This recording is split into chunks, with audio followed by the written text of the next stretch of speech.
தமிழர் உட்பட 7 பேர் கைது. கிங்ஸ்டன், ஒன்டாரியோ மற்றும் greater Toronto area commercial driving exam சென்டரில் நடந்த ஒரு மோசடி. ஹிட் அண்ட் ரன்ல ஒரு கேஸ். இன்றைக்கு டிரைவர் கோமால இருக்கிறாங்க. எங்க பார்த்தாலுமே ஆக்சிடென்ட். போன கிழமை பிராம்டன்ல மிஸ்ஸிங் வீல்னு சொல்லி ஒரு ட்ரக் டிரைவரை சார்ஜ் பண்ணி இருக்கிறாங்க. 2025 செப்டம்பர் மாதம் 200க்கும் மேற்பட்ட ட்ரக் டிரைவிங் லைசன்ஸை கேன்சல் பண்ணியிருக்கிறாங்க. இவங்க எல்லாருமே ஸ்கூலுக்கும் போகல, எக்ஸாமும் எழுதல, ரோட் டெஸ்டும் செய்யாம பாஸ் பண்ணியிருக்கிறாங்க. ஃபேக் சர்டிஃபிகேட்டோட ஒரு வேலைக்கு போவீங்களா இருந்தால் அங்கே உங்களுக்கு ட்ரைனிங் வழங்கப்படும். அப்படித்தான் இவங்க வேலையில தான் ட்ரக் ஓட்டி பழகுறாங்க. இவங்களுக்கு ட்ரக்குக்குள்ள லாக் புக் எங்கே இருக்குன்னு கூட தெரியாது. பிடிப்பட்டது 8 பேர். இவங்களுக்கு பின்னால 100க்கும் மேற்பட்டோர் கமிஷனுக்கு வேலை செய்திருக்கிறாங்க. இங்க பணம் மட்டுமில்லை, ஃப்ளைட் டிக்கெட், வெக்கேஷன் பேக்கேஜ் எல்லாமே கைமாறப்பட்டுள்ளது. ஒரு சிலரை இவங்க மிரட்டி இருக்கிறாங்க இந்த தொழில் செய்யறதுக்காக.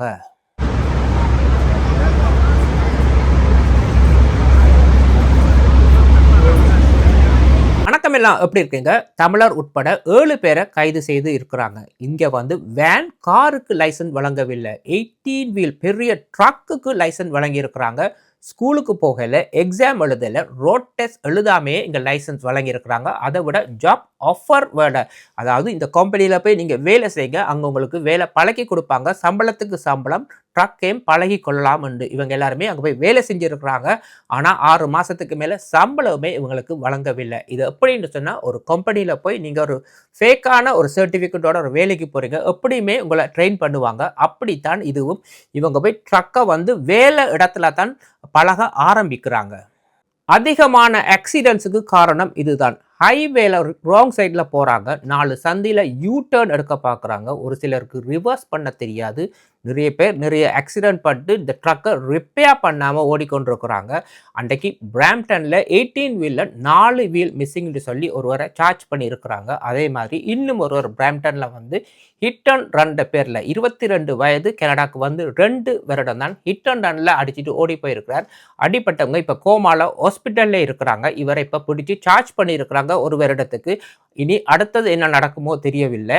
2025 செப்டம்பர் மாதம் கிட்டத்தட்ட 200 கிளாஸ் ஏ ட்ரக் டிரைவிங் லைசன்ஸை கேன்சல் பண்ணியிருக்கிறாங்க. அதை மட்டும் இல்லை, அவங்களுடைய ஜி லைசன்ஸையும் கேன்சல் பண்ணிட்டாங்க. சாதாரண கார் கூட அவங்களால ஓட முடியாது. ட்ரக் லைசன்ஸே காசு கொடுத்து வாங்கும் பொழுது ஜி லைசன்ஸையுமே காசு கொடுத்து தான் இவங்க வாங்கியிருப்பாங்க. இவங்களை எப்படி கண்டுபிடிச்சாங்கன்னு சொன்னால், இவங்க படித்த அந்த ட்ரக்கிங் ஸ்கூலை வச்சு தான்.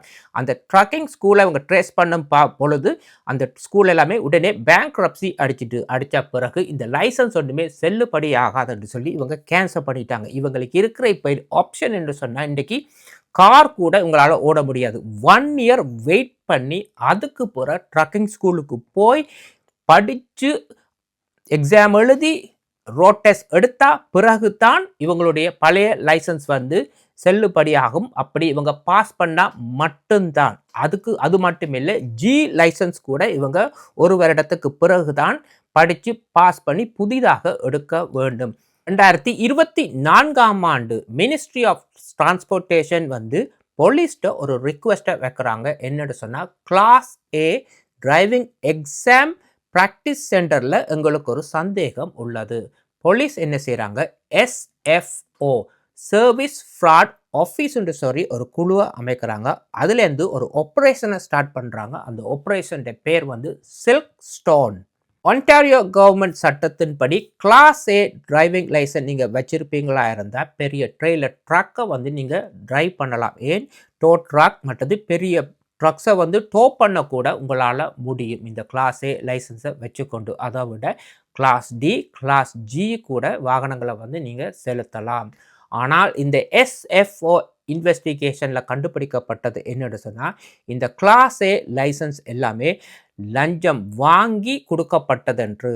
இதன் அடிப்படையில் கிங்ஸ்டன், ஒன்டாரியோவில் இருக்கும் பிராக்டிஸ் சென்டரில் கிரேக் பெரி என்பவரை அரெஸ்ட் பண்ணி சார்ஜ் பண்ணி இருக்கிறாங்க. பண மோசடி, லஞ்சம் வாங்குதல் மற்றது ஜாப் ப்ரொடெக்ஷன் பேரில் அங்கே இருக்கிறவங்கள மிரட்டி வேலை வாங்கியிருக்கிறார். அதை விட ஒரு சிலருக்கு என்கரேஜ் பண்ணியுள்ளார். இப்படி சேவிங்களா இருந்தால் அதிக பணம் உழைக்கலாம் என்று.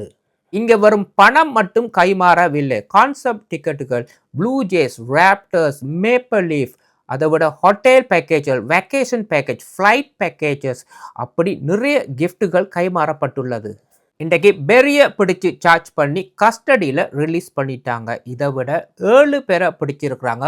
தமிழர் உட்பட 5 இந்தியர்கள், ஒரு நைஜீரியன் இன்டர்நேஷனல். யஸ்பால் பெனிபால் 58 வயது, பிராம்டனை சேர்ந்தவர், 2 சார்ஜஸ். ஹர்மான்தீப் சடான் 40 வயது, பிராம்டனை சேர்ந்தவர், 2 சார்ஜஸ். நவ்தீப் கர்வால் 36 வயது, பிராம்டனை சேர்ந்தவர், 3 சார்ஜஸ். விஷ்ணு ஐயம் பெருமாள் குமார் 36 வயது, ஒஷாவாவை சேர்ந்தவர், 3 சார்ஜஸ். விக்டர் ஐமேட் 55 வயது, ஜோர்ஜ் டவுனை சேர்ந்தவர், 3 சார்ஜஸ். இம்ரான் ஜஃபார் 43 வயது, நோர்த் யோக்கை சேர்ந்தவர், 3 சார்ஜஸ். மன்தீப் மணிஷஹாய் 34 வயது, கலோடோனியனை சேர்ந்தவர், 4 சார்ஜஸ். இவங்களுக்கு வழங்கப்பட்ட சார்ஜஸ் எல்லாமே சாதாரண சார்ஜஸ் அல்ல. இவங்க வழங்கின லைசன்ஸால இங்க வாழ்ற மக்களோட உயிருக்கே ஆபத்து. இதை விட இவங்களுக்கு கீழே சப் ஏஜென்ட் பேர்ல 100க்கு மேற்பட்டோர் வேலை செய்து வந்திருக்கிறாங்க. ஒரு கிளாஸ் ஏ ட்ரக் டிரைவிங் லைசன்ஸே ஈஸியாக காசு கொடுத்து வாங்கலாம்னு சொன்னால் இந்த நாட்டில் எத்தனை பேர் சாதாரண ஜி லைசன்ஸுக்கு காசு கொடுத்து வாங்கியிருப்பாங்க? மறக்காம கமெண்ட் பண்ணுங்க. இன்னும் ஒரு வீடியோவில் சந்திக்கும் வரை நன்றி, வணக்கம்.